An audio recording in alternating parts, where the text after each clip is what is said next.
Yes, Spanky, you're okay, buddy. Are you cold? Can I get this your blanket on you? There we go. I know that AC's blowing right on you. Okay, that should be long enough now. Good morning, good morning. Ramen is not feeling good, so she won't be here this morning. And yeah, I know Monkey is out there streaming now too. At least he was. Let me check see if he's still alive. Yeah, it looks like he's still live over on, at least on Rumble. That's what I'm looking at right now. So, so I don't blame anybody for not being over here right now with Monkey streaming. Uh,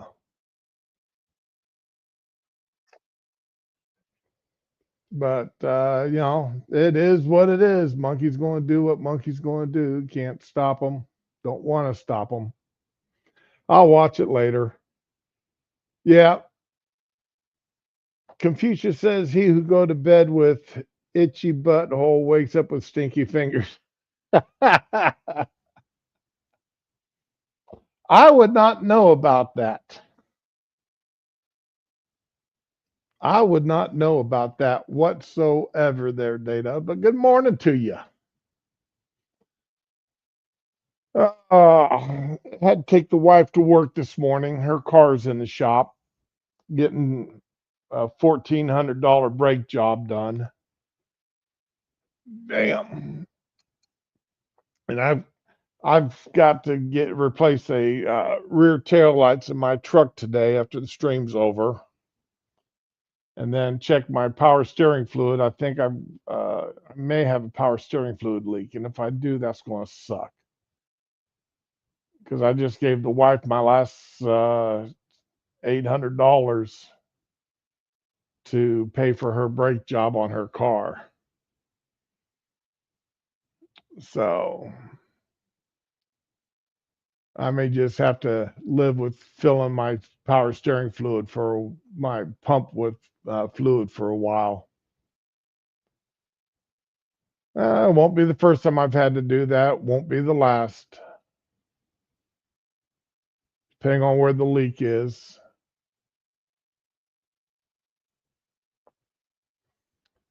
Let's see here. Be the first time I've had to do it to this truck, though. So let's start off with what I consider to be some good news. Okay, it's not often I'm going to come to ESPN and say that they've given me some good news, but today they have. The noted documentarian, historical documentarian, who has yet to ever allow any bias into his documents and his documentaries. The noted documentarian Spike Lee was making or in talks to make a documentary about Colin Kaepernick. However, ESPN has decided not to air Spike Lee's documentary series on Colin Kaepernick due to creative differences. The anticipated, massively anticipated, with bated breath, everybody in the country could not wait to see this documentary. And a multi-part documentary on that, focusing on the former NFL quarterback Colin Kaepernick. You know, the person of color quarterback raised by white parents will not be released by ESPN. This decision was made collectively by ESPN, Kaepernick, and Lee, citing creative differences as the primary reason for halting the project.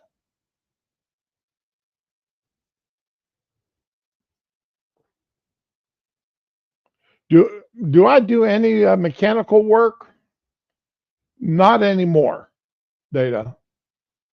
Um, I do damn little. I do damn little mechanical work anymore. Uh, my son's got most of my tools. I've just got basic household tools now. The my physical limitations, I'm afraid to do any get started on any mechanical work and then hurt myself any further than what I'm already hurt. So I just don't. I just don't do it anymore. It's changing a tire, changing an oil, and changing oil is an all-day job for me. Trying to get underneath the vehicle and then trying to get back up afterwards.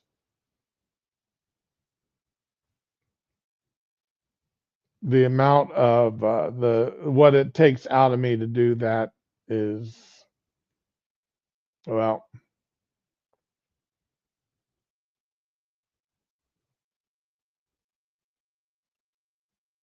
anyway.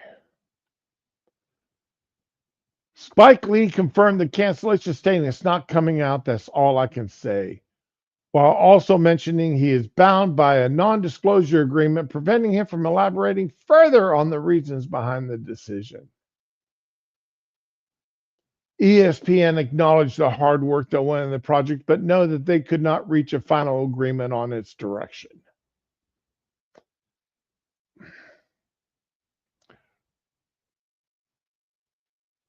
If it's a true documentary,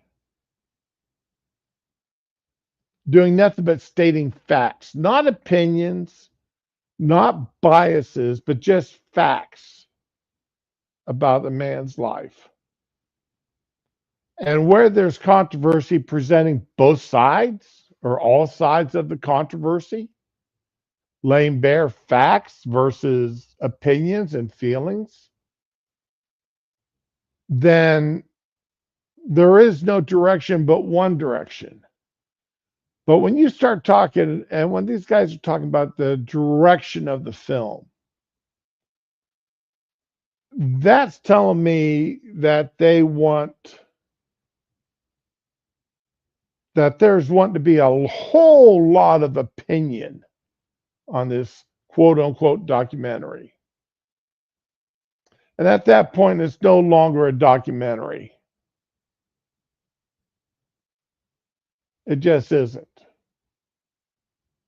If you're, documentaries are meant to lay bare facts, not fiction,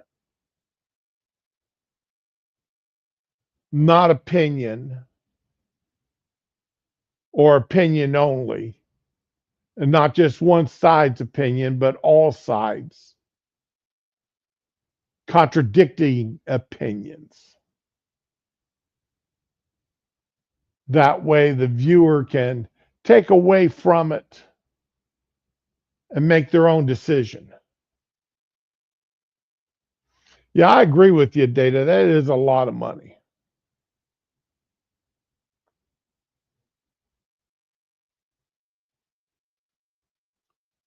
So, yeah, let's just understand that this evidently was not going to be a true documentary. And my guesstimate, my opinion, is that Spike Lee and Kaepernick wanted to lay heavy on racial bias, even non-existent racial bias, just perceived racial bias, and ignoring facts and creating fictions in other areas. The documentary was intended to provide a full first-person account of Kaepernick's journey, particularly highlighting his decision to kneel during the national anthem as a protest against racial justice and police brutality. That was a lie. Right there is a lie. That is where the fiction starts. He started to kneel as a protest because of his contract. Nothing else.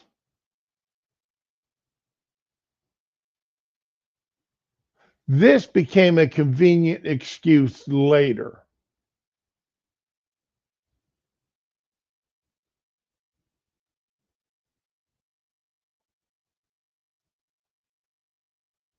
So right there's enough to tell me the lie that uh, Spike Lee and Kaepernick wanted to carry.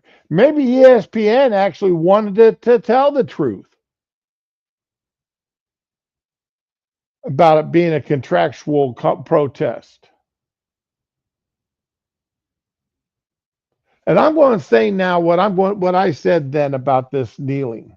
All right. Once these people put on a uniform, they are now working.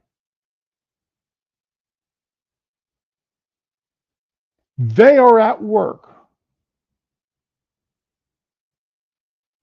Now, when you're at work, when I go to work, and I go to work at the hotel, I can't sit there. And when I did go to work at the hotel, when I went to work doing security, when I went to work doing VCR computer repair, television repair, when I went to work in the Air Force, when I went to work digging potatoes, when I went to work cutting logs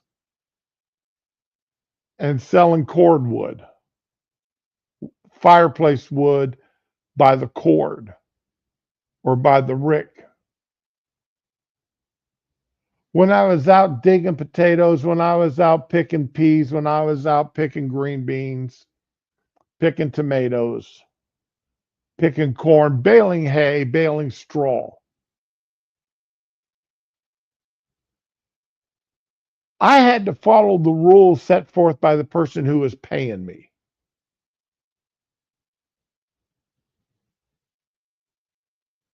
Oh, yeah. Yeah, I fixed televisions, I fixed VCRs, I fixed computers. And like I said, I worked in a TV station. I was an engine. I worked engineering and studio design and cameraman, both in studio and out of studio cameraman at a television station. All before I turned 19 years old. Before I turned 19, I was on the engineering staff at a television station with an FCC license, working as a cameraman, doing studio setup, working out in the field as a cameraman.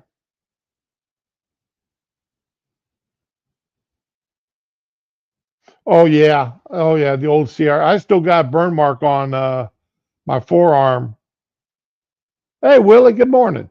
I still got a burn mark on my forearm where I laid it against a flyback.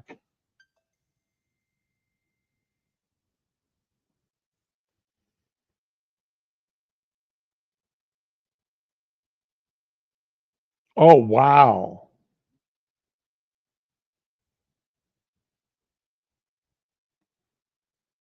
All my old TVs are. I mean they went out years ago.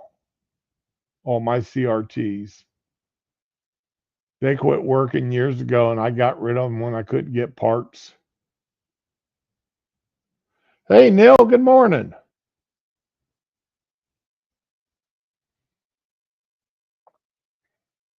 But when I worked for these people, whenever I worked for someone else, I had to do what they said.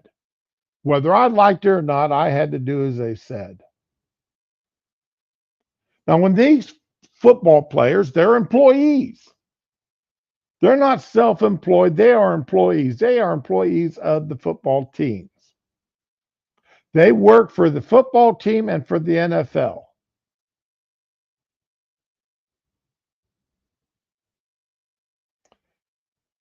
Every one of those coaches and the NFL should have immediately banned this kneeling during the national anthem.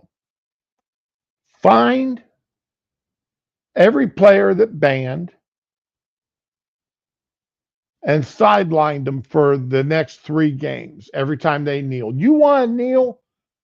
That's fine. You're going to get $1 million fine and you're going to be sidelined for the next 3 games with no pay.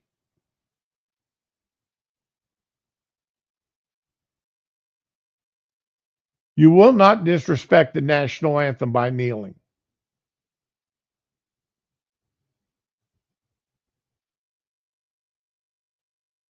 That is what they should have done.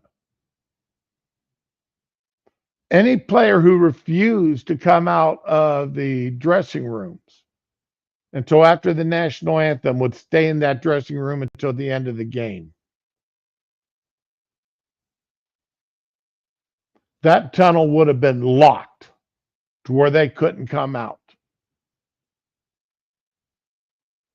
until the end of the game.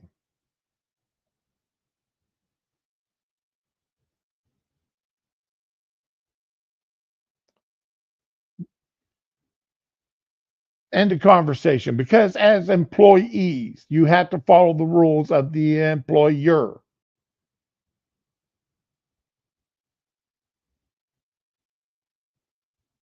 But the NFL, just like they played this black national anthem, the NFL has caved to the racist and the NFL and the players. They've caved to them.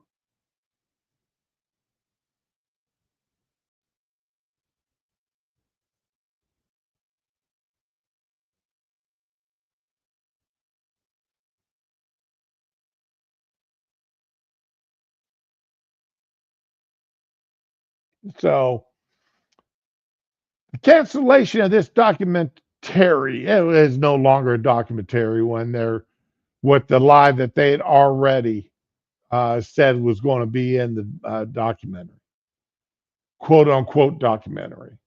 Cancellation of this lie marks a significant moment in the ongoing discussion about Kaepernick's impact on sports and social justice. The project has been in development since 2022, and its abrupt end raises questions about the future of similar projects that tackle sensitive social issues within the sports community.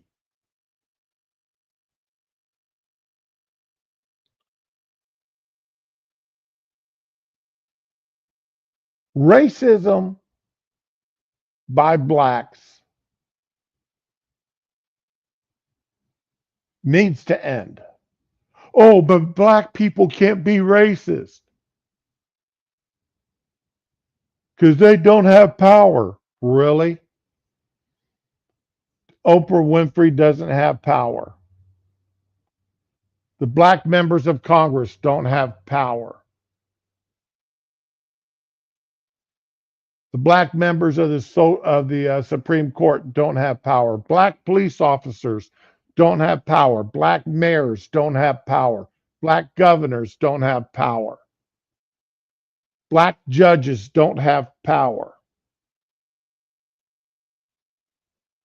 Don't tell me black people don't have power. Black business owners. When you can openly advertise black-owned business and nobody protests it being racist, like they would if you tried to protest, as if you tried to advertise a business as being white-owned.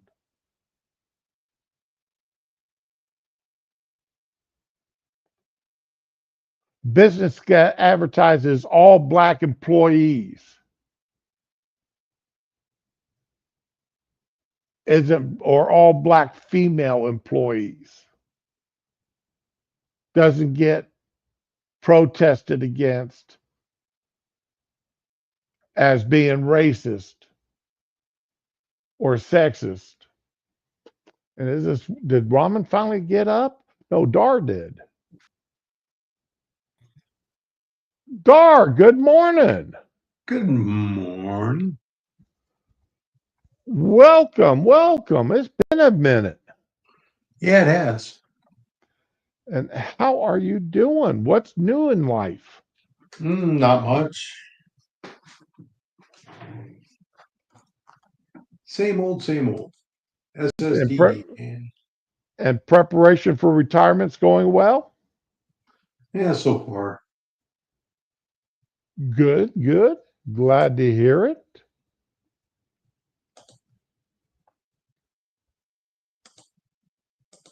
So, you got an opinion on this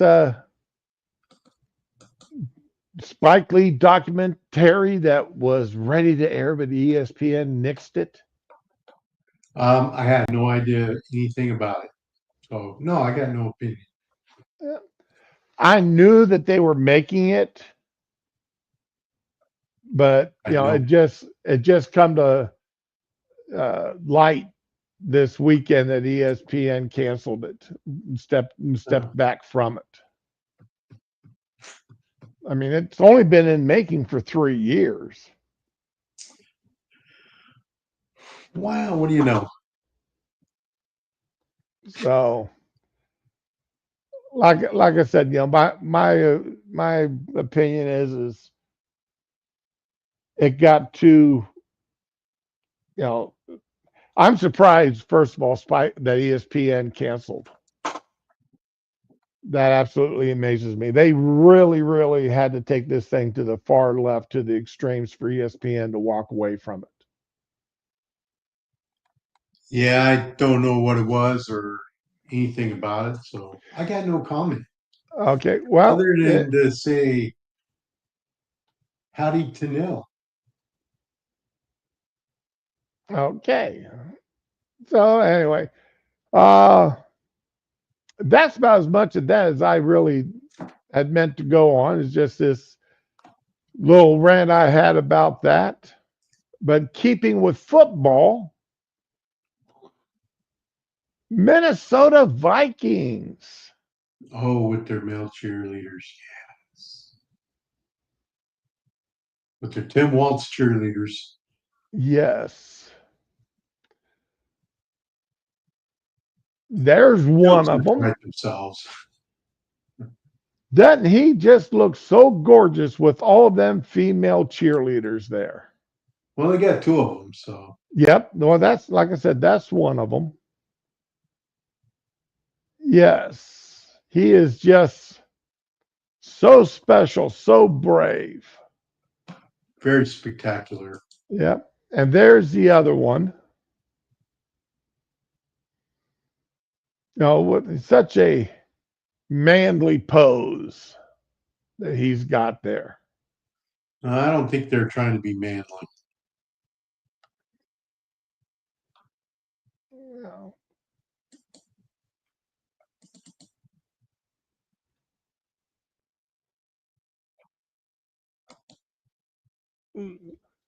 He dyed his hair. Here he's got black hair or very dark brown hair. Then he comes down here. Now he's got his blondish tinted hairs. And here they are out doing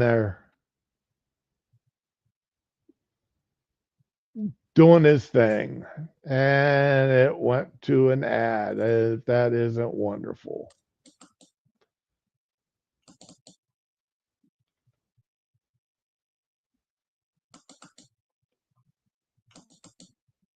Now, they talk about how males have been part of the competitive cheerleader squads for years. They were, but They were. it was a totally different way. They're there as the base.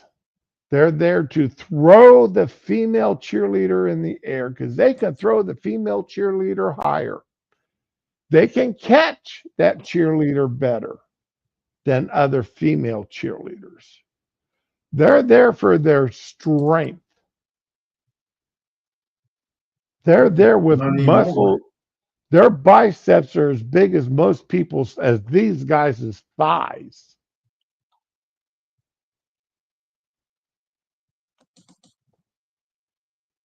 They're there to not be a cheerleader, but to be the muscle.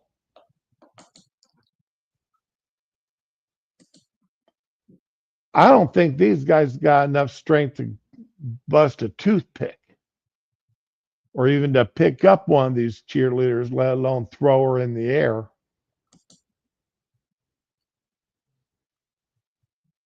And any cheerleader that depended on one of these, on this guy here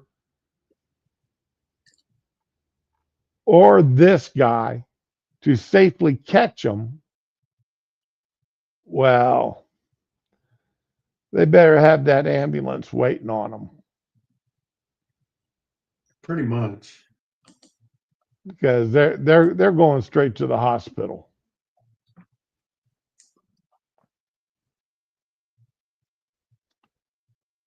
People are already canceling their tickets because of this.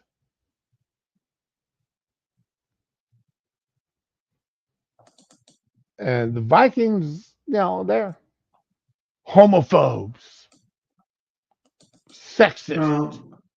No, it's the fans who are homophobe. Yeah, that's what I'm saying. Homophobes. The Vikings are calling the people who are canceling their tickets or speaking out against this as being homophobes or Yeah, sexist. You know, whatever. yeah. I, I'll face it. Most of these cheerleading squads for the NFL.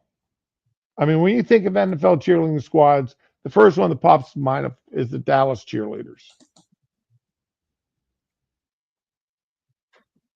They've got that TV shows made about them.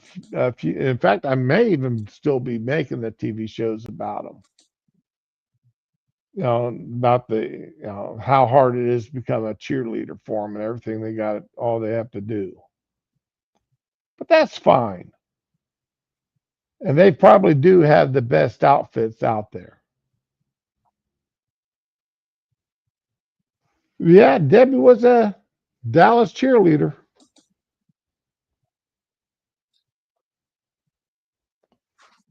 But damn, that's an old movie. That's a way. I don't even know how old that movie is now. What Debbie Does Dallas? Yeah. I don't know. Probably When 60s or 70s. when I was in tech school in 1978, on our last day of tech school, the instructor said, because we had males and females in our class, and he goes, "All right, this is our last day. I'm about to show a movie here. Anybody who finds this content objectionable is more than you're more than welcome to leave. Nobody has to stay for it." And he put on Debbie Does Dallas. And needless to say, about half the class got up and left. It was like, 1978 it came out. okay, And it was a porno starring yes. Bambi Woods.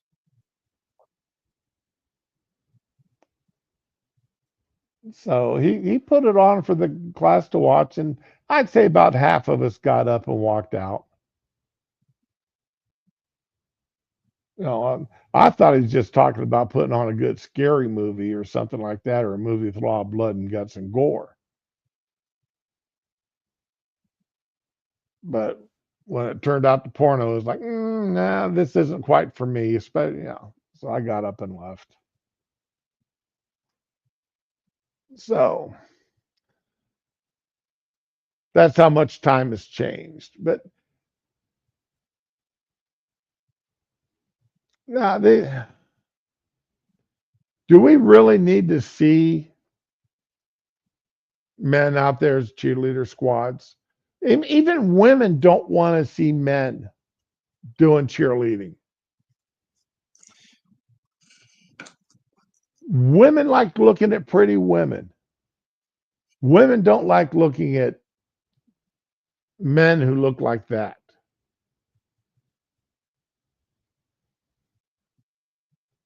Men like looking at pretty women. Men are not interested in looking at men who look like that. And the cheerleading squads mostly,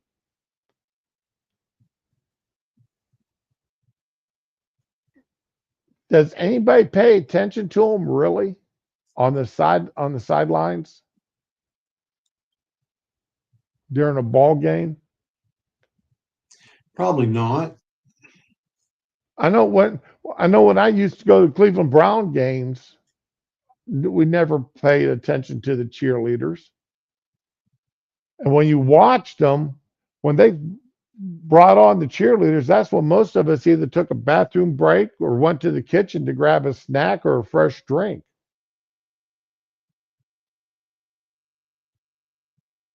I'm not going to argue your point there, Willie.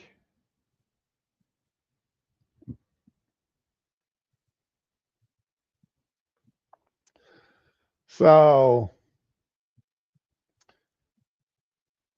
Minnesota, yeah, you got yourself in the news. Vikings, you got yourself in the news, and I guess that's if you can't get in the news because you're a good team. I guess this is another way to get yourself there. Nah, it's just virtue signaling is all it is. Uh, It's not yeah, about getting themselves in the news or anything else. It's about being all virtuous and turning on the virtue signal. It's all it is. Nothing more, nothing less.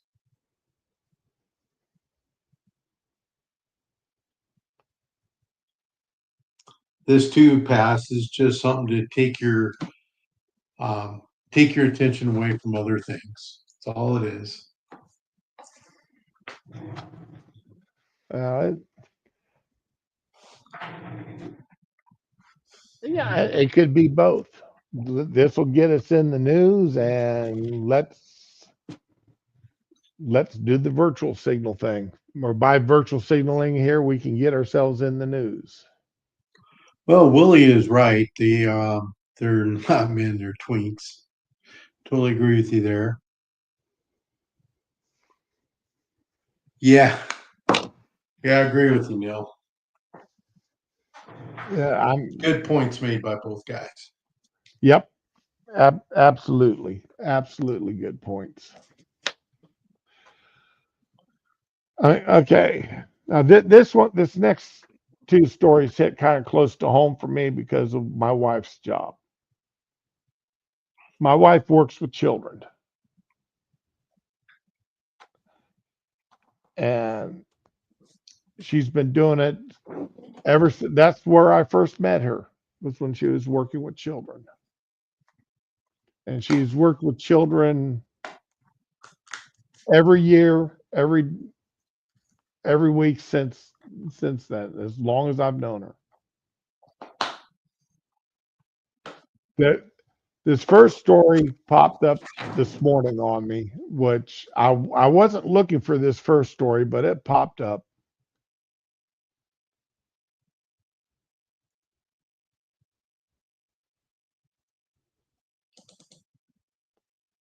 A daycare worker in Georgia has been terminated after allegations of having an inappropriate relationship with a 10-year-old boy. A mother named Grace Sholu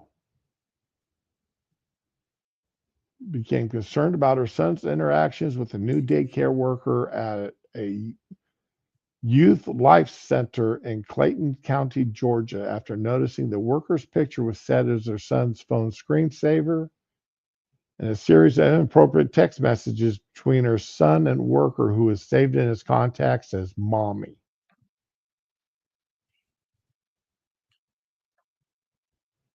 The 24-year-old worker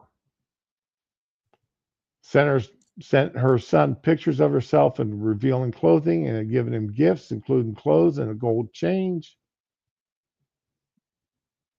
The worker's actions were unacceptable for someone in the power of trust with children. That's true. While the daycare worker's been fired, there's been public frustration regarding the lack of immediate legal action against her.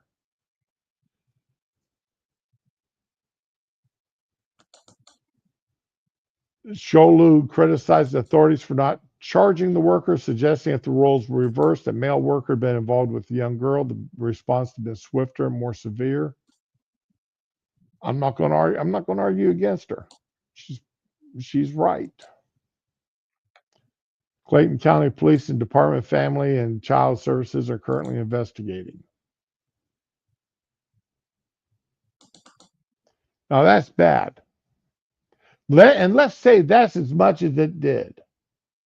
Just some revealing clothing and gifts.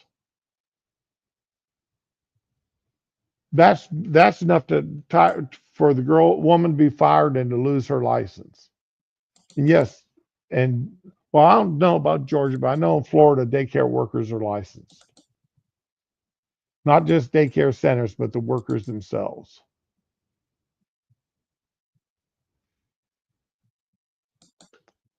But this was a story I was trying to find when that one popped up on my screen this morning. Because this I saw last night. Georgia daycare worker charged with first-degree child abuse. Look what she done to this little boy.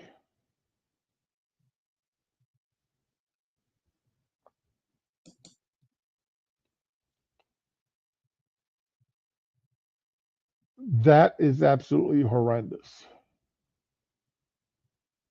When this worker is convicted and she goes to prison, I'm hoping she's sentenced to a very long and painful term.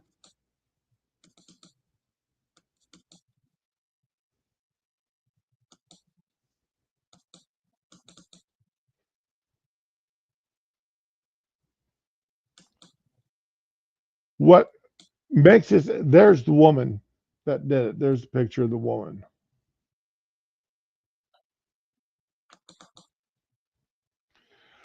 What angers me as much about this, though, as what happened to this poor child, were the other workers at the center,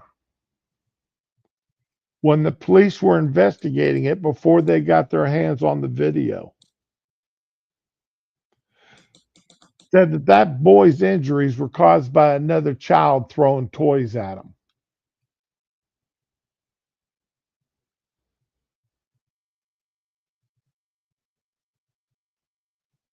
Other workers were trying to cover up for this woman.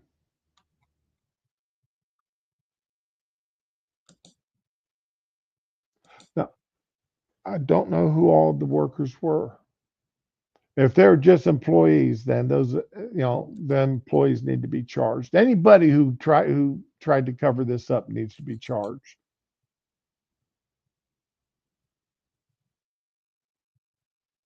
They need to be arrested and charged. And if it was anybody, if it was the director or the owner that was involved in the attempted cover up, this center needs to lose its license. It needs to be shut down immediately.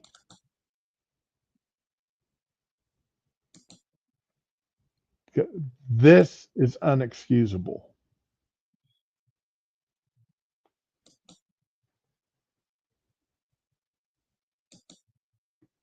I just held my arms this morning a little baby girl, 8 weeks old. A good friend of mine, she gave birth 8 weeks ago, and I finally saw the little baby. Absolutely gorgeous little baby girl, full head of hair.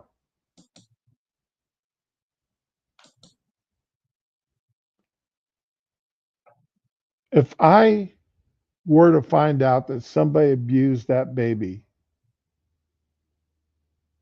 like this little child was abused,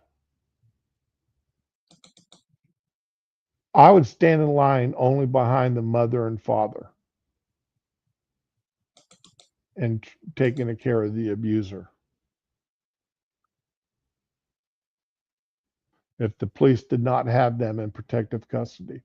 The woman who did this to this child had a $44,000 bond put against her. So she got out of jail for putting up $4,400. That's it. For doing this to a little child.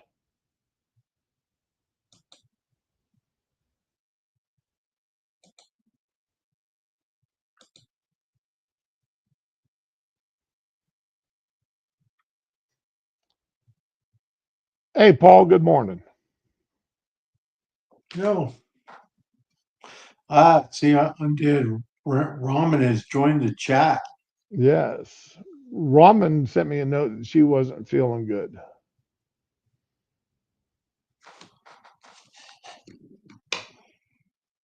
So I'm surprised to see her.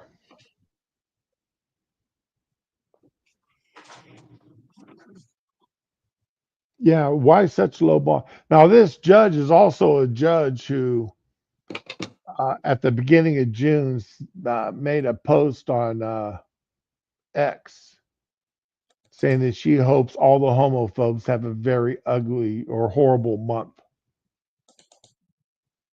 So this judge has got, certain opinions that she's not afraid of putting out there for the world to see.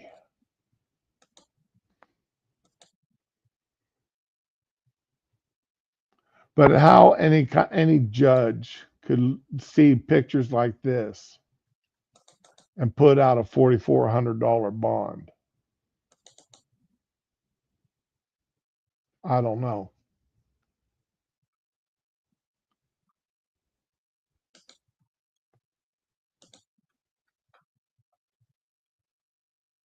As an adult, our first job is to protect children.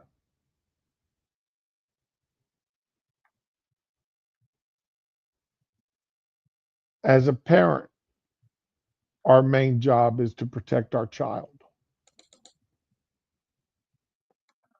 When you put your child into a daycare center, you're entrusting that daycare to protect your child, not do this to them. That black eye wasn't given by a slap.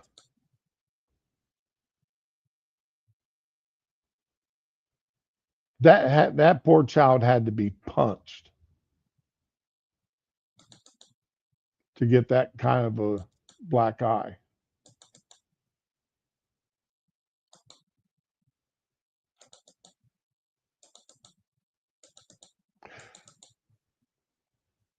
Both these stories are out of Georgia.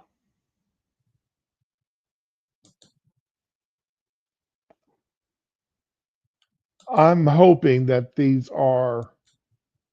I'm praying that these are outliers and that the Georgia people who license daycares and inspects daycares and investigates daycares and license their workers are overall doing a much better job than what it appears to have been done with these two individuals.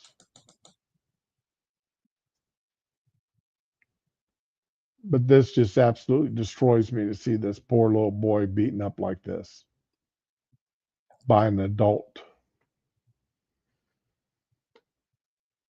Oh, that's enough of that. Where is that thing that, here we go. Let's laugh a little bit here for a moment. Now we can thank Ramen for this. What I'm about to show you. Ramen sent this to me.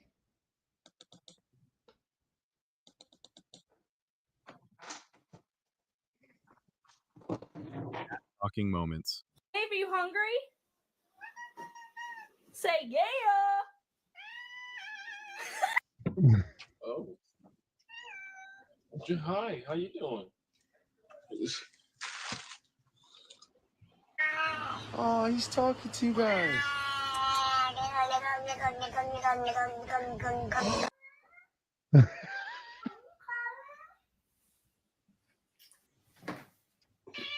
What did you just say?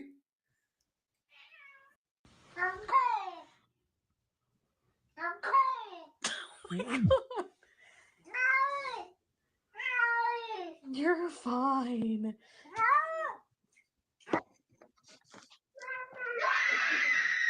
Cat talking moments. Baby, That woman's reaction You're there fine. was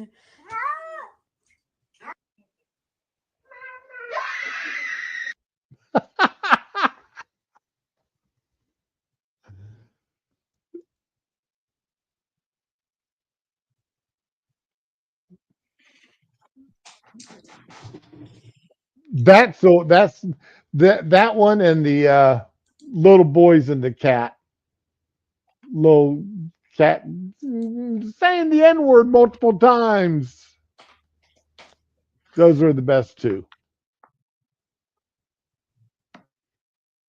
You know, that one that said I'm cold, that was, I mean, they were all very clear. But I had to laugh at these.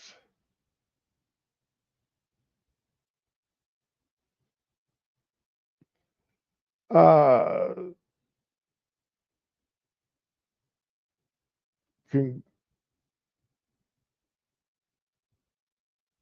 so anyway, let's see what else happened this weekend. Okay.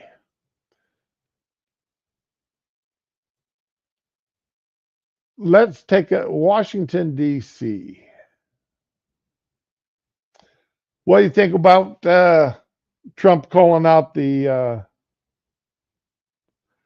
National Guard to help Washington, D.C. police?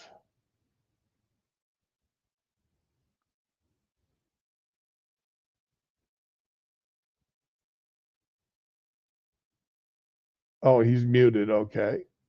I just saw that. Last night, Pam Bondi said that authorities arrested 68 people overnight in Washington, D.C., that there have been over 300 arrested and counting just last night. And this is what she reported last night.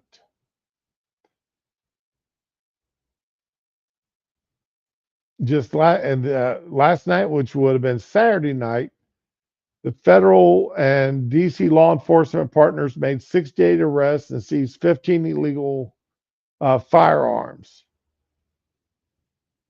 Homicide suspects, drug traffickers, and more are being charged. I'll continue to stand with you as we make D.C. safe again.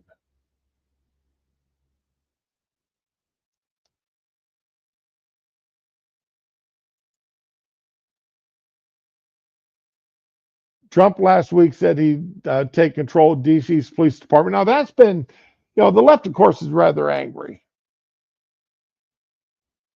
that the Trump took control.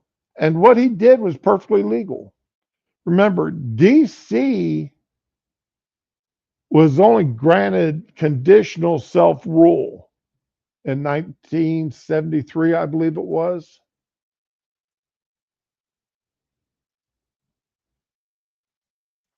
And Congress can at any time take that self-rule back.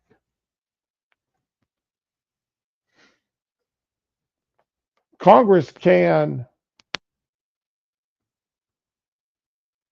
do what they want and make rules that DC has to follow regardless of what their mayor and city council like or want. While unfortunately the governors would have to do it, Trump can't.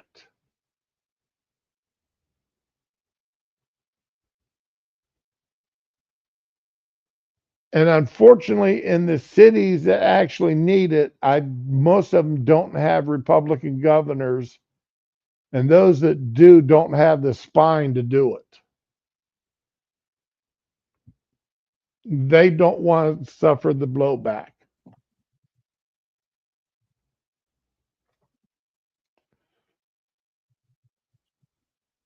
Now, these, we hear the left, while they're just arresting the homeless, and mostly the homeless of color. The people of color homeless are just being arrested. No, they're not just being arrested. They're only being arrested if they refuse all offers to be helped.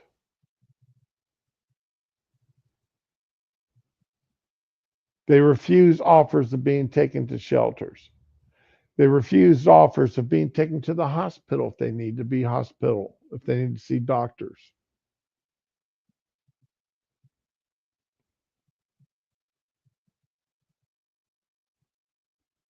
If they refuse all, or if they're illegally, if they're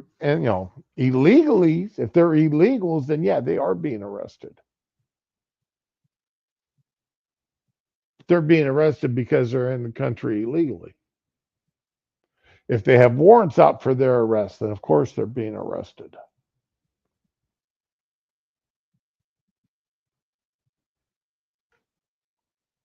Depending upon the amount of drugs that they're found with, because most of them are going to be found with personal use amounts of, say, marijuana or something like that. If they're arrested with more than, if they are found to have more than just personal use amounts, then they're going to be arrested as a drug dealer.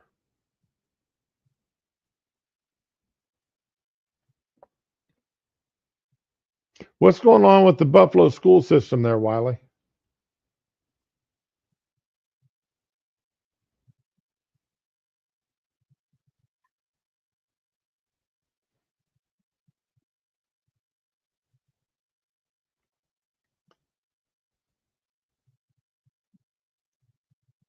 Now, I'm starting to use the AI a little bit more. Microsoft Copilot. And I put in a question, how many arrests in Washington, D.C. since Trump? That's all I put in for the question in Copilot. As of mid-August 2025, nearly 400 arrests have been made in Washington, D.C. since now, former president.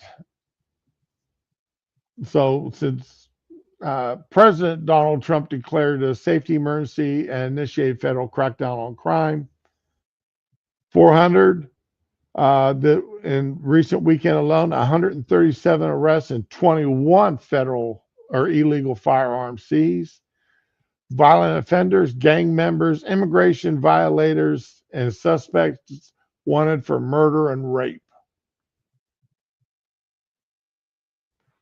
Trump invoked emergency powers under the Home Rule Act to temporarily take control of D.C.'s police force. 800 troops have been deployed. More than 1,800 personnel involved, including FBI, DEA, and Capitol Police. 70 homeless encampments have been cleared. The National Park Service has been involved in cleanup efforts to remove graffiti.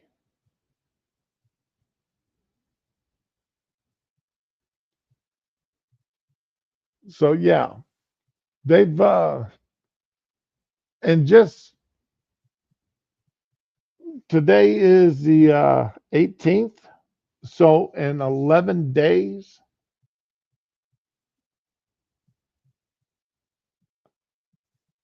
$400 arrests with 137 of them just this weekend.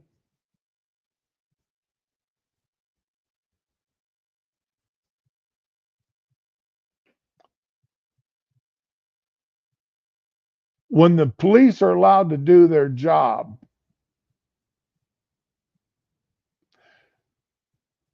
and the thing is, it's like a post I made this week or last weekend that drew a lot of ire over on TikTok. I just simply made the post. if you see a janitor trying to clean up a mess on the floor, and you see the kids making this mess and continuing or trying to continue to make that same mess, who do you get mad at? The janitor who's trying to clean up the mess or the kids who are making it? In this case, Trump is that janitor trying to clean up the mess that the Democrats in the various states and the previous administration and in Washington, D.C. have made.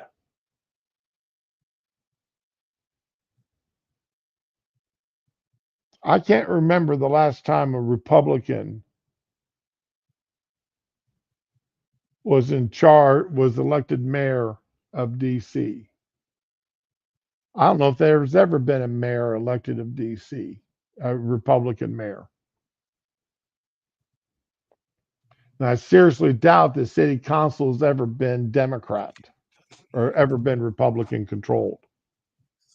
I think it's always been Democrat controlled. I Yeah, didn't know Dawn. how many mayors there were because it wasn't that long ago that DC came under that self-governance rule. Right.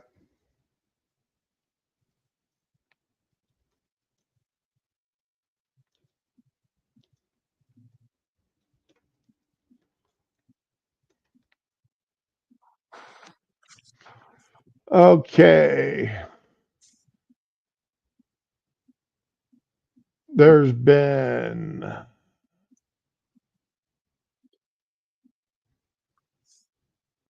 since 1975, the districts had mayors. Let's see here. Walter Washington. Let me share this here. Walter Washington was the first one, Democrat. Marion Barry, Democrat. Sharon Kelly, Democrat. Marion Barry again, Democrat. Anthony Williams, Democrat. Adrian Fenty, Democrat. Vincent Gray, Democrat. And Muriel Bowser, Democrat. So they've all been Democrats.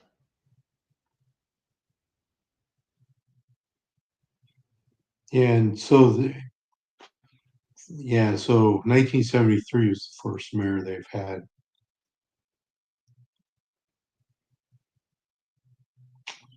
So, Under the Home Rule Act. yes. The Home Rule Act that went into effect in 73, the first mayor was elected in 74, who was sworn into office in 75.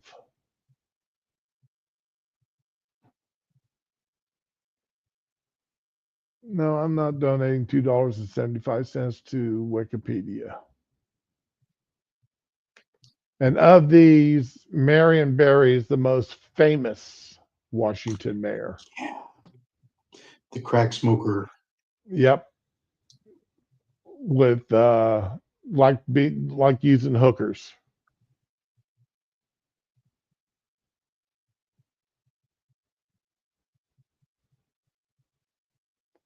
So, but anyway, I didn't even, damn, Barry died that long ago? 1999. No, Barry died in 2014. Oh, yeah, you're right. Oh, never mind. Sorry. Yeah, So, it's been a while. yep. And he's still, when I think of DC mayors, he's the one that I think of.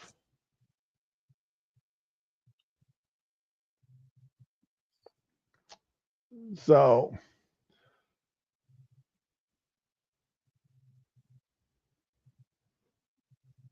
the Democrats, let's look at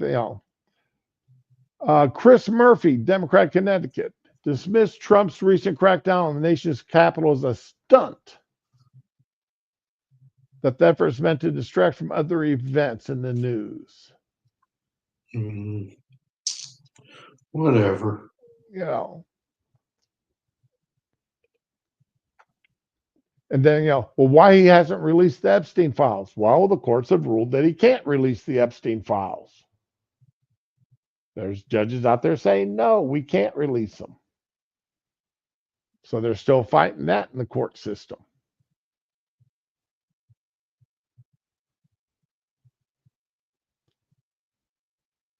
The idea that, and it's a real shame that you've got to bring in federal troops.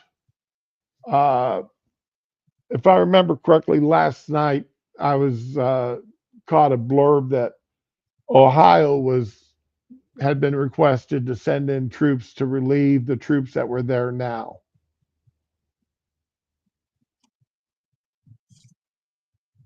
And there was another state, and I can't remember the other state. Ohio sticks out, of course, since that's the state that I'm from.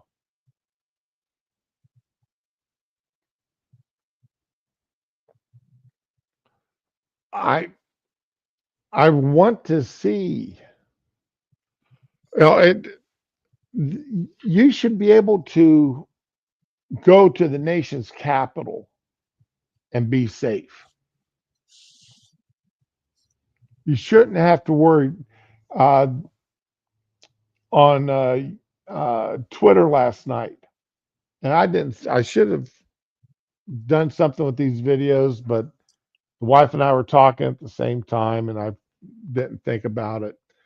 There was a video of a woman released saying that she was driving through DC for the first time with her windows down. Didn't have to worry about making certain she put her windows up at red lights. Another woman was saying that she didn't have to call her boyfriend to have him come meet her. So when she got off work in the evenings,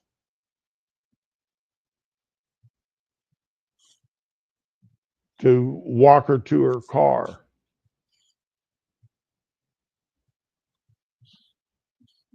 And these are DC residents saying this, or people who work in DC saying this stuff. I can't imagine living in a place where I'm in that kind of fear, or my wife is in that kind of fear of driving down the road or getting off work and walking to their car.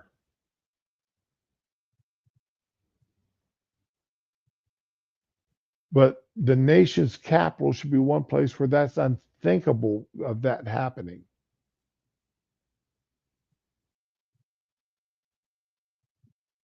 But up until this past week, I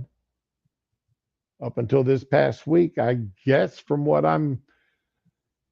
granted, these are anecdotal stories. I'm going to freely admit, yes, these are anecdotal stories.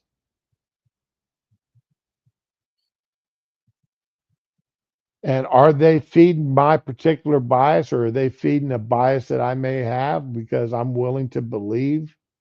Yes.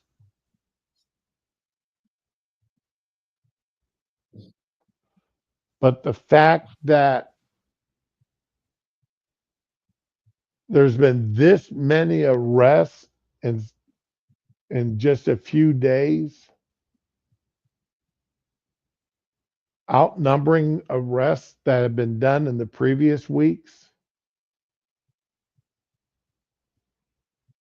that leads me to, gives me a little bit more confidence that these people are telling the truth.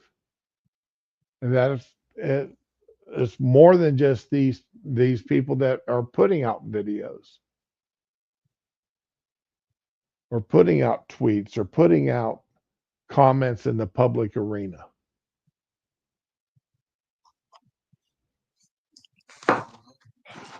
I've never lived in a place where I've had that kind of fear.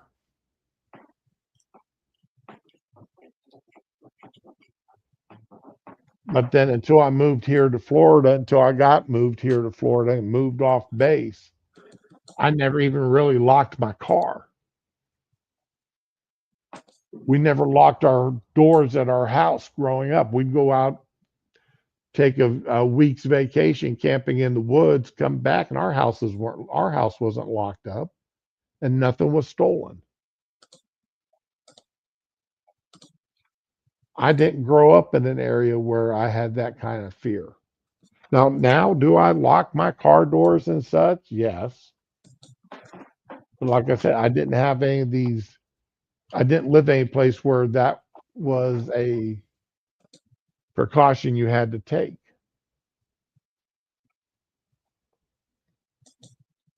I'm sure Dar's life experience is a hell of a lot different than mine was in that arena. Why do you say that? Huh? I'm just saying I'm sure that yours is a lot different than mine, though. I mean, you probably grew up. I don't know where you grew up at, but I mean, I'm sure you didn't grow up on a farm out in the middle of nowhere. Why are you And sure of that? huh?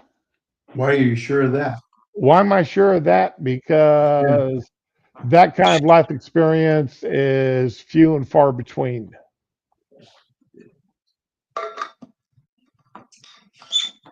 Well, so I mean, I just so could be you know, wrong. I mean, I could be wrong. That's I did live for a few years on a cattle ranch out in the middle of nowhere, okay. roping and riding and branding and all that stuff. And I've lived in big cities and small towns, and everything in between.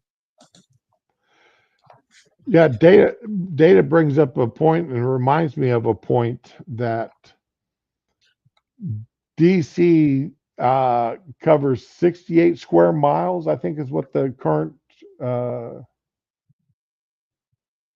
size of Washington, D.C. is. Yeah. But it's last crime rate that reports that could be actually verified. Because remember, D.C. actually fired a commander for underreporting crime. And the FBI during the Biden administration changed what had to be reported and what didn't have to be reported. But DC was still in the top, I want to say top 10 crime cities in the country, and one of the smallest areas. So, Well, let me give you some things here.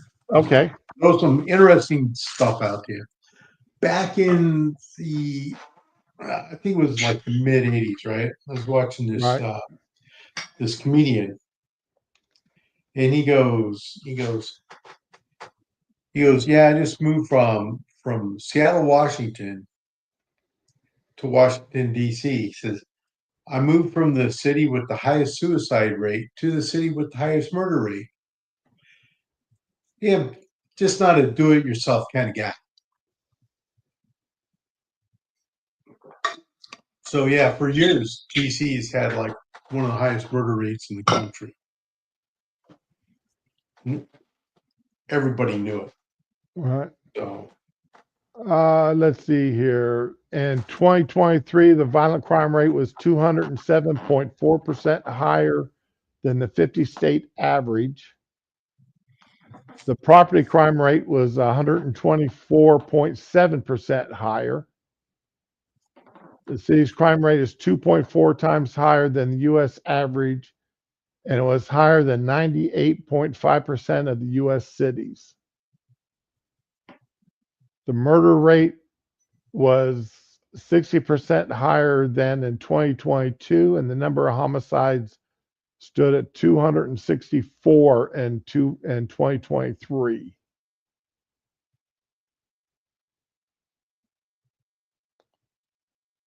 Washington, D.C. is one of the top 100 most dangerous cities in the U.S. with a crime rate that is noticeably lower than the average for comparable sized cities. So, yeah, there's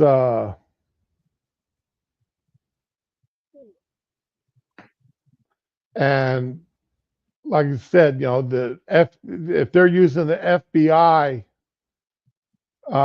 data, well, the data is not exactly what it used to be because they were allowed to not report all crimes. So,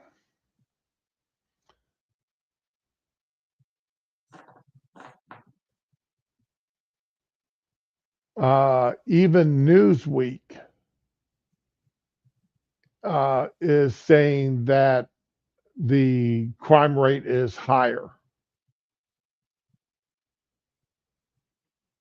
but that it supposedly fell in 2024 compared to 2023. Let's see right here. The FBI data shows the total number of assaults, homicides, kidnappings, abductions, and sex offenses fell from 23,914 to 22,320 from 2023 to 2024. So there was almost 600 less acts of crime, of assaults, homicides, kidnappings, abductions, and sex offenses. 600 less performed, but you still, 22,000 cases in the country's capital. Again, and I've admitted this so many times. But I'm,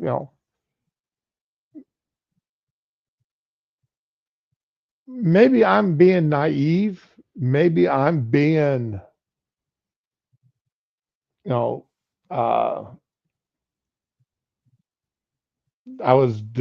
delusional. I grew up, I've always lived a protective life.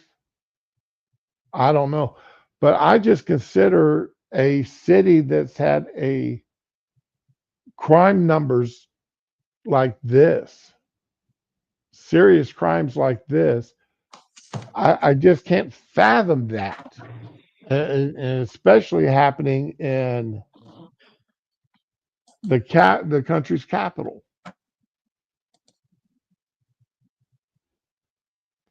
Is it my naivety here, Dar, that these numbers shock me?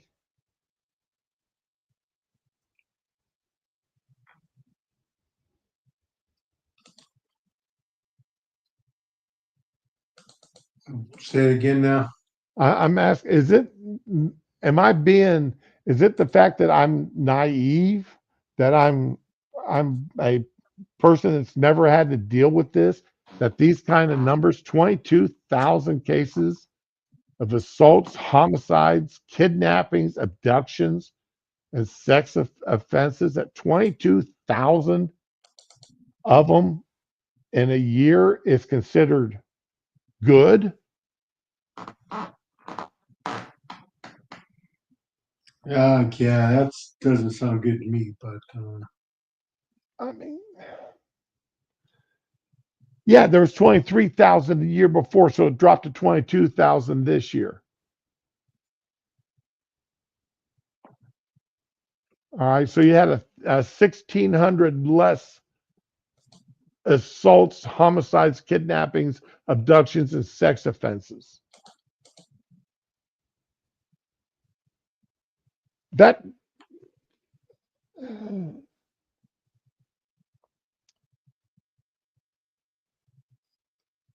what, maybe a 5% drop? Going from 23,000 to 22,000? That's,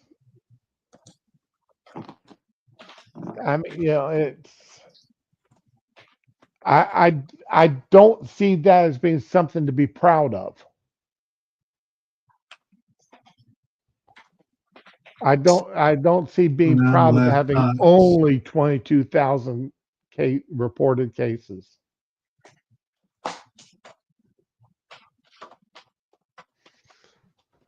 So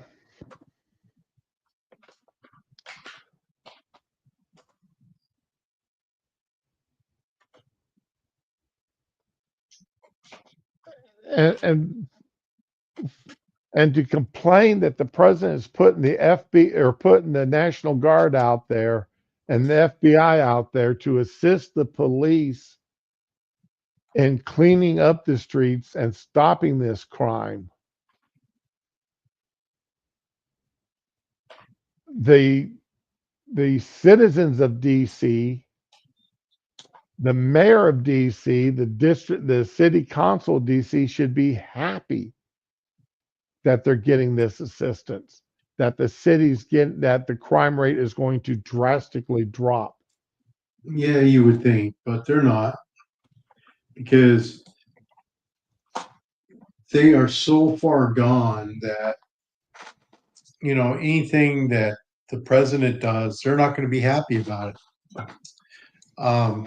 The thing to remember too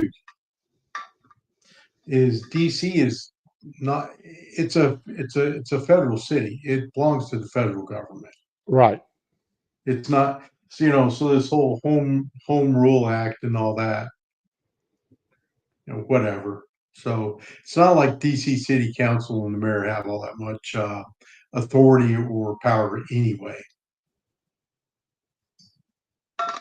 So they could protest all they want. They can whine about it, but not much is going to happen. And the thing is they brought it on themselves.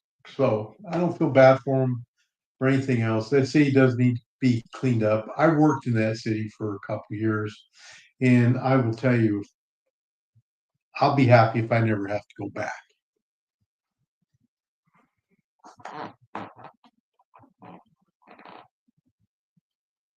I've just got a news flash. I don't know how old this is, but just got flashed across my system that the Texas Democrats have ended their walkout. Yeah. So that was supposed to be done today. Yep. And they're actually going, I just hope Abbott and them stick to that $500 a day fine against those Democrats. Yeah, that was the funniest one of the bunch, the woman's reaction when that cat said mama. Scared the daylights out of that woman.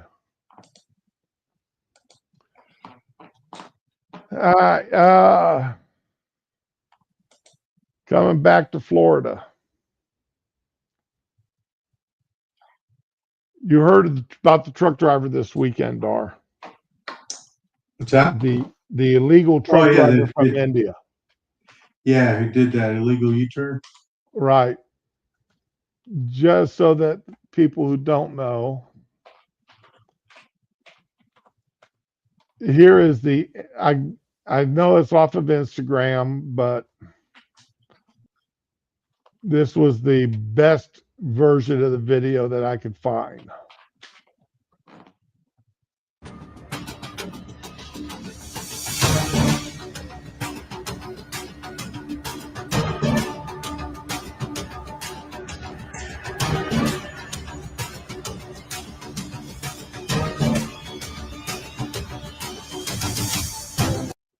Okay. The driver, an illegal from India, was granted by the state of California his commercial driver's license, Class A license. And of course, here in Florida, he commits that illegal U-turn and 3 people were killed.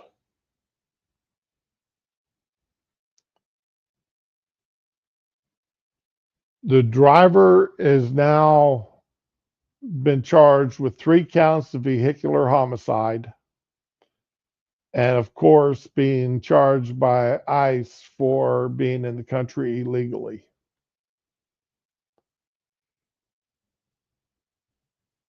The federal government has some, not much, but some control over who's allowed to drive commercially in the country. Just like they went and Trump is and told that they had to start enforcing the already existing law that all truck drivers have to be able to read, write, and understand English. They have to be able to speak, read, write, and understand English.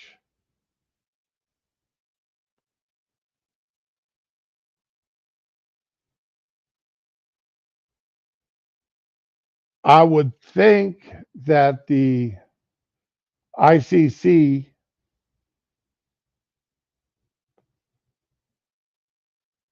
should also be able to require that they be at the bare minimum legal immigrants to the country in order to get a CDL, particularly a Class A CDL. I mean, I've had a Class C or a Class E and a Class D CDLs. And I turned down Class B and Class A.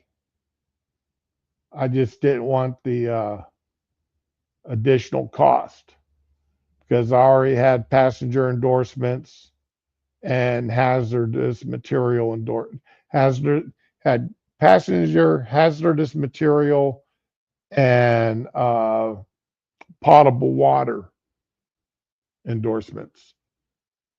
And I just didn't want to pay for the price, the big price jump to go to a Class B or a Class A. So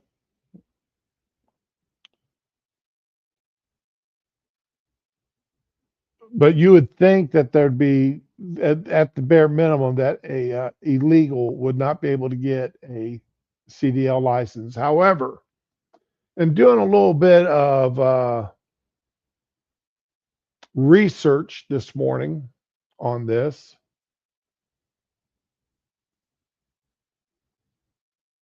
and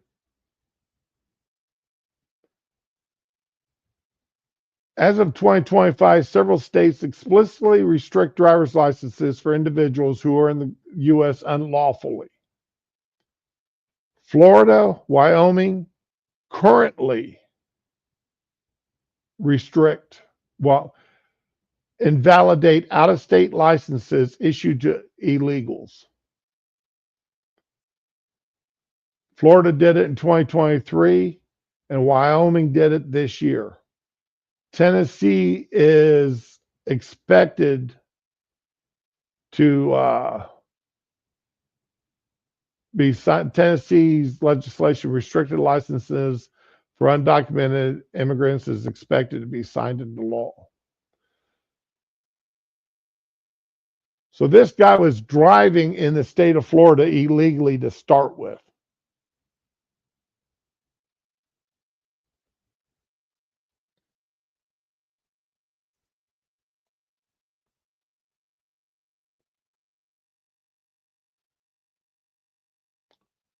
States that allow licenses regardless of immigration status. In contrast, 19 states and Washington, D.C. allow undocumented immigrants to, and I blame Washington, D.C., I blame that on Congress.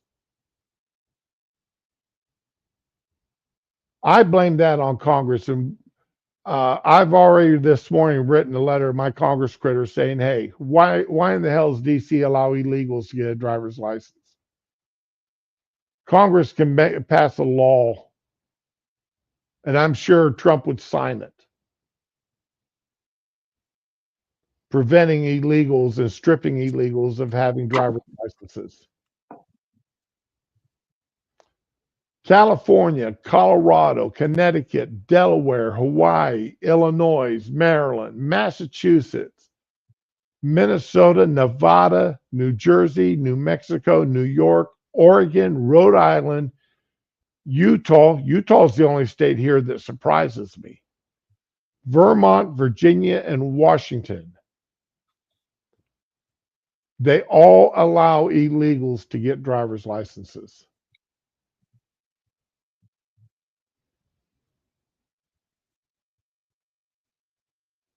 The only one that surprises me is Utah. None of those other states surprise me whatsoever.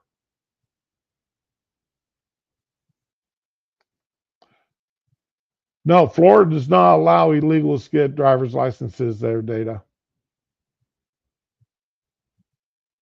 They haven't since 2023.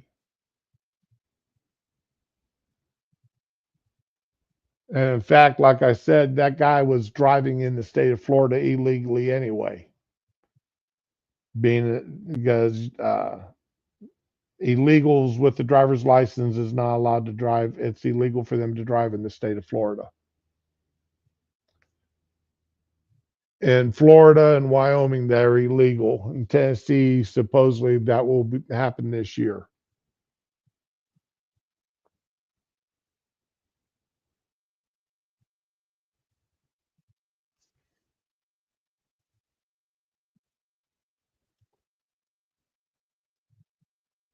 This guy that did this, Harjinder Singh, he was 35 years old. Or he is 35.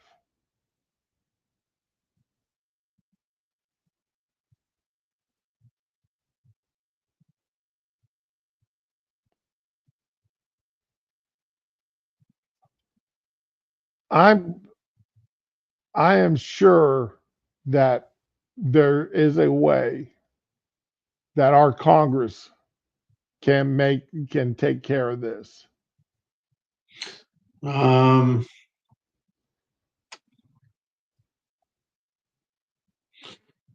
Yeah, probably, but I'm not sure that. Yeah, they probably could. I mean, if they can, make the requirement through the ICC.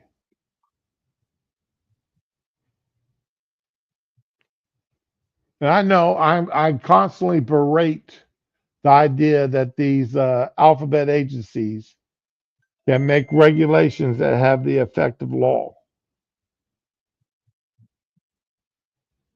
See, okay, so all right, so let's talk about these agencies that make rules that carry the weight of law.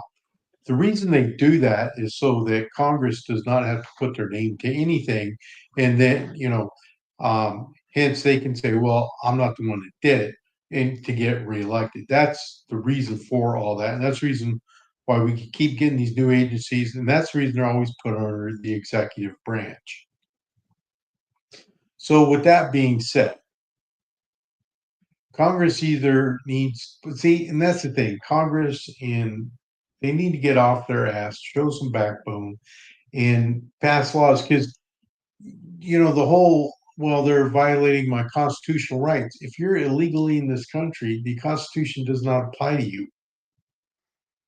As far You I don't agree with have you 100. constitutional rights. I agree with you 100% on So, that. and You Congress don't have. needs to put that out there and make sure everybody knows it, and create that law because they don't have a right. But the problem you have with that is you've got judges like Jennifer Lee Thurston, who is a Biden appointee, Right. and William Edward Smith, who was a GW appointee, who's sit there and make rulings that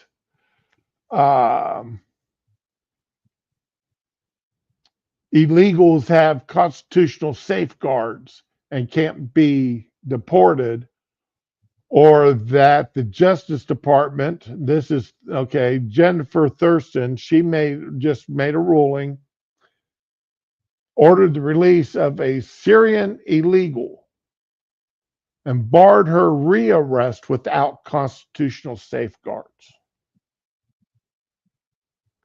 And Thurston, who's a GW appointee, blocked the Justice Department grant conditions related to DEI and transgender rights.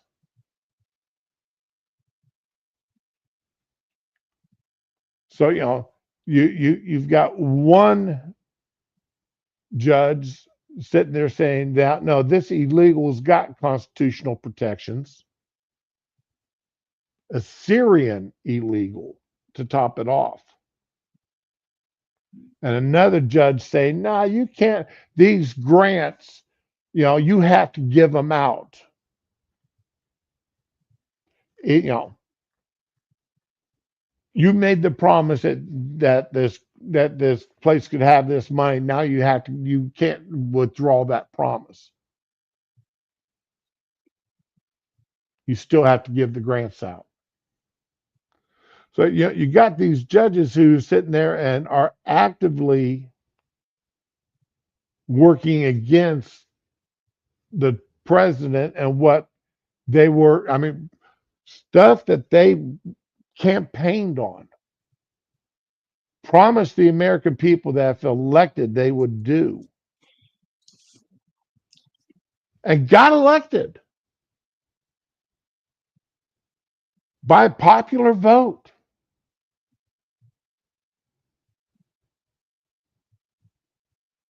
And these judges sit there and say, nah, I don't think so.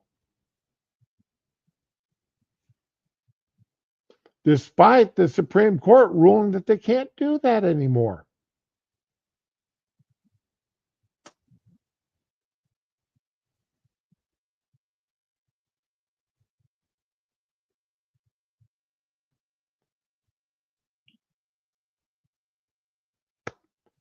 But you're right. If Congress would step up and have the backbone, the spine, especially since they've got control of the House, they've got control of the Senate, they've got a president who'd be more than glad to sign these bills into law. And instead, Johnson, who wasn't as bad as Ryan was absolutely horrible. Johnson's just weak. I'm sorry, Dar. Yeah, I was just agreeing with you. Are not getting these bills written up and signed through and passed through Congress into the president's desk. And next year's midterm elections. A year from January, we could be sitting there with a Democrat House or a Democrat Senate or both.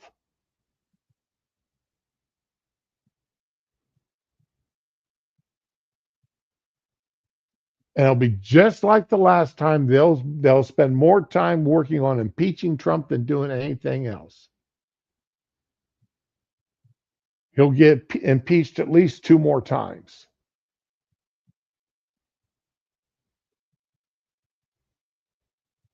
If we end up with the Democratic House.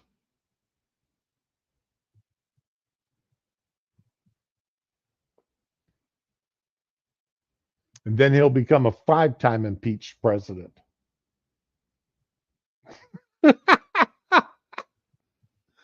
Oh my God.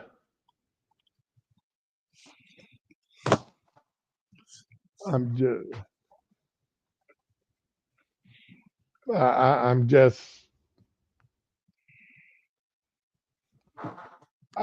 I'm ashamed for our Congress. I'm ashamed for the weakness of our Congress. We've got the blowhards in both the House and the Senate, like MTG and Bobar and Ted Cruz. And I'm sad to admit that I actually was supporting Ted Cruz for president back in 2016. Up until he dropped out before the Florida primaries.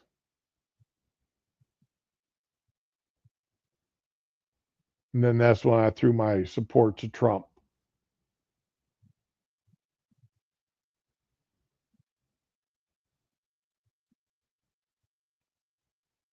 So that's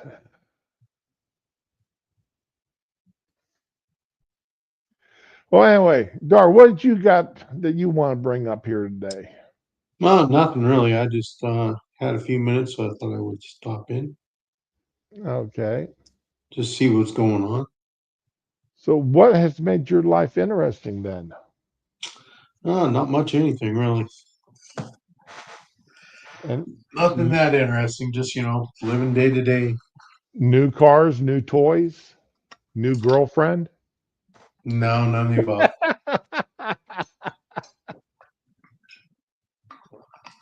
Yeah, ramen won't come out of her ivory tower, so Oh, okay. Yeah, the uh, I've learned a few new recipes that I've been trying to cook up, trying to cook a lot healthier. well, good for you. Dropped I've dropped another 5 pounds over the past month and a half, so I was surprised to find out I dropped another 5 pounds. So I am now at 345 and I've been under the 350 mark now for 3 months. So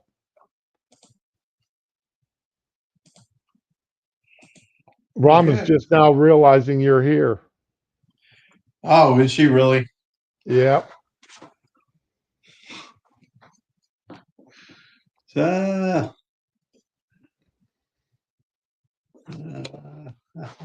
Hey, morning, Mink. well, she heard my comment. Yep. Good. I was afraid it was wasted.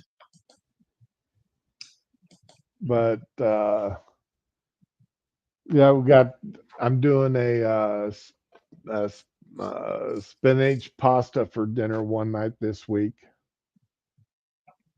It looked really interesting. So I'll be making up some pasta from scratch with spinach in the pasta, both in the pasta and loose spinach cooked down with the pasta. Had to strip my cast iron skillet down to bare cast metal, redo it this weekend. Abs- Absolutely broke my heart to have to do that, but sometimes you screw up your skillets and you got to do what you got to do. Yeah, pretty much. You know, I, I I hated doing that. But it took me for my cure was so thick, so good on this skillet. It took me, oh, I'd say probably close to 90 minutes to uh, break her down to bare metal again, just scrubbing it by hand. I was getting ready to get the sander out. But if I ever break out the sander on this skillet, have you ever seen polished cast iron?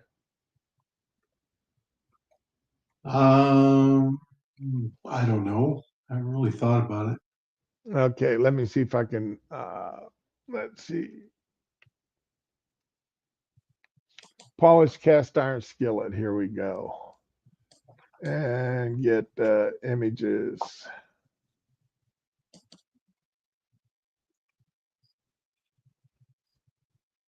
Open image, a new tab.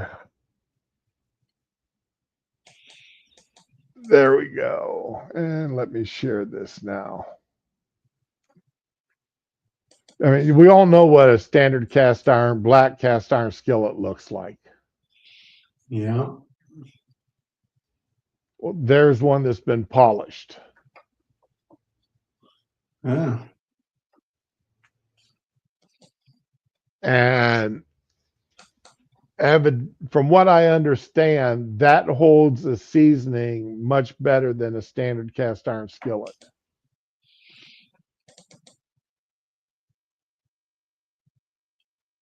And there's videos out there of people taking just buying a standard Lodge skillet like they've got here in the partially in this photo, and taking that to that. And I just don't want to put that kind of effort into it. I did it to a I not quite that far, but I semi-polished a Dutch oven that I gave to my son. Well, actually, I gave it to my daughter-in-law to use. You're right. Now, see, you can buy them polished, but you're going to pay $200 or more for that because I mean that's just hours and hours and hours worth of work.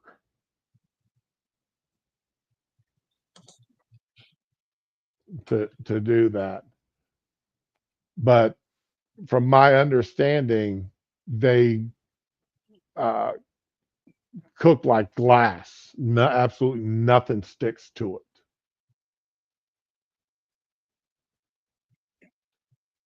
So one of these days I may buy a small cast iron skillet and try to do it. Just get a small 6 or 10 inch, 8 or 10 inch skillet.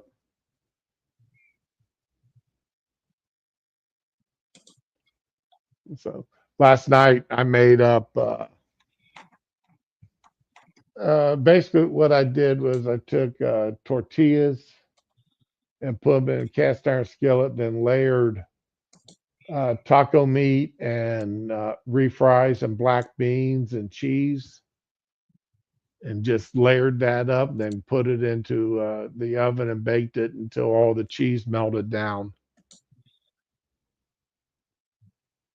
The black beans and the meat were already cooked. So I was just bringing everything up to good hot temperature. Did that in 6-inch skillets for dinner for the wife and I, and that really turned out good. But like I said, I'd love to try one of these skillets like that though. Let's see here. So get that off of there. Yeah, Robin. I tell you, if I ever spent that kind of time doing it, you would have to be, like I said, maybe my daughter-in-law before I give it to you. That is just way too much work.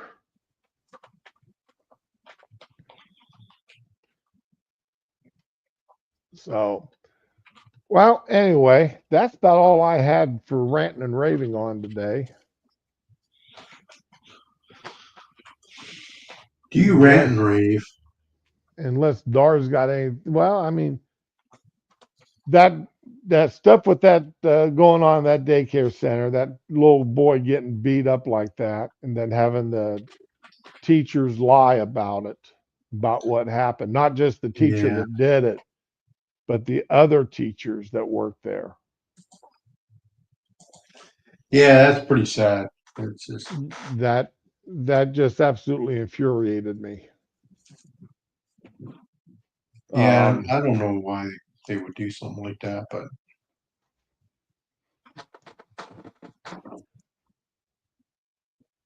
the center my wife works at, about half the kids they have in there now don't speak English. And so they're having to hire Spanish speaking teachers. Well, it's hard to find Spanish speaking teachers that are licensed to be daycare workers.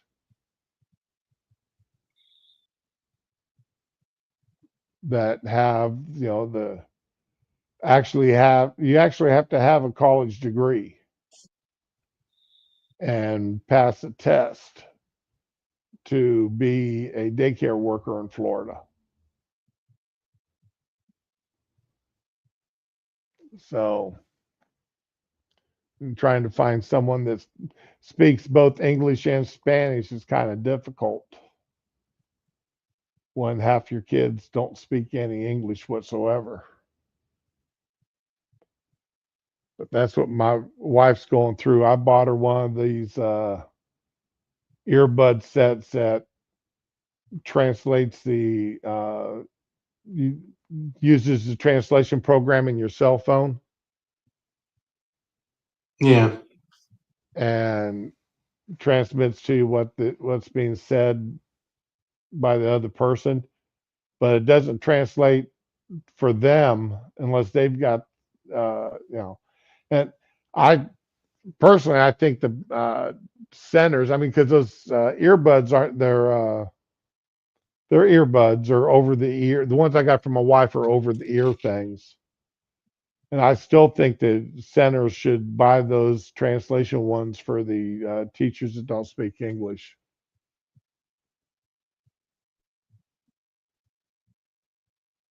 Hmm. You know, Never really thought about it.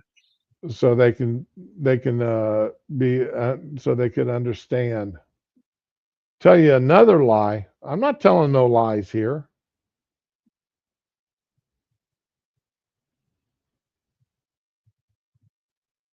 Oh, okay. But yeah, at least now my wife understands what they're saying, and she doesn't respond back to them half the time because she did it first until they realized that she could understand what they're saying. Then they quit talking about her. It's amazing what these women will say in front of you when they think that you don't understand what they're saying. So, but my wife's got to get them. She does have one that doesn't speak any English working with her. So, in order to get her to do anything, the wife's got to type it out, run it through the translation program on her computer, then hand it to her boss and have her boss hand it to that woman so the woman understands that she actually has to do that stuff. One that translates cats? No. No, you're kidding me. A cat translator? How accurate can that possibly be? Cat translator app. You have got to be kidding. It's on Google. Google Play has got a cat translator app. You have got to be kidding me.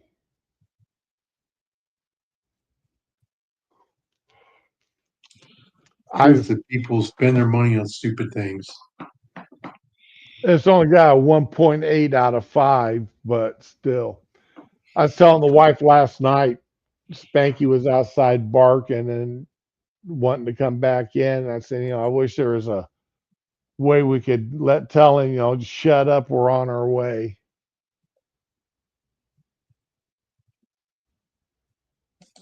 But a cat translator, now you've got to be kidding me. I'm not going to play any of these videos, but there's even videos out there.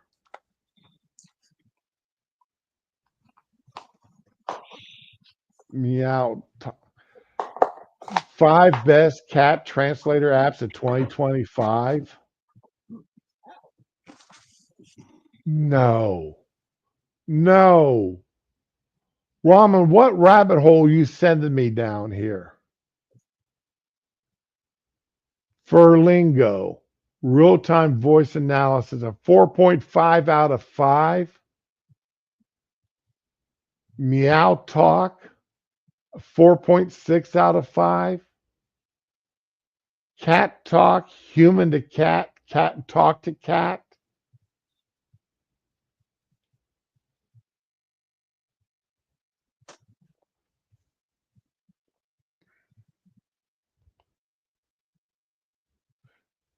Meow Talk is one of the best cat translators because it uses advanced technology AI to accurately interpret feline sounds into English.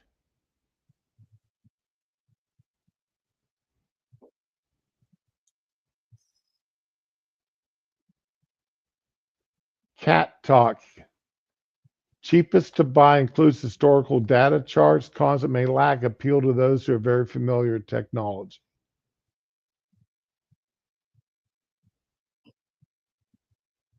Veterinarians have awarded praise to Feline Voice for its unique approach to sound recognition technology.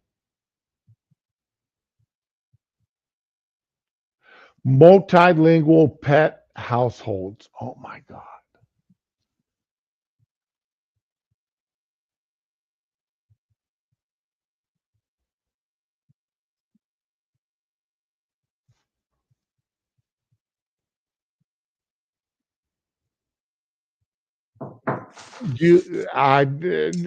Just absolutely amazes me that people actually think this kind of stuff works.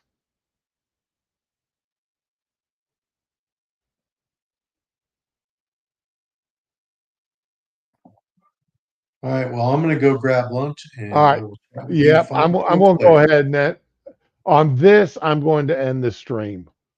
Good idea. Ramen has sent me down a rabbit hole. Well, you can't even call it a rabbit hole. It's a cat hole. So anyway, everybody have a good day. I think I'm clear for tomorrow to be able to stream. I know Wednesday morning, I think I've got, yeah, I'm clear for tomorrow, but now I've got a mandated wellness appointment Wednesday morning, so I will not be streaming. Well, I normally don't stream on Wednesdays anyway, so I'll see. All things considered, I should be back tomorrow to talk to y'all. Everybody try to have a good day, enjoy themselves. As always, be with ones you love and love the ones that you're with, and have a good day.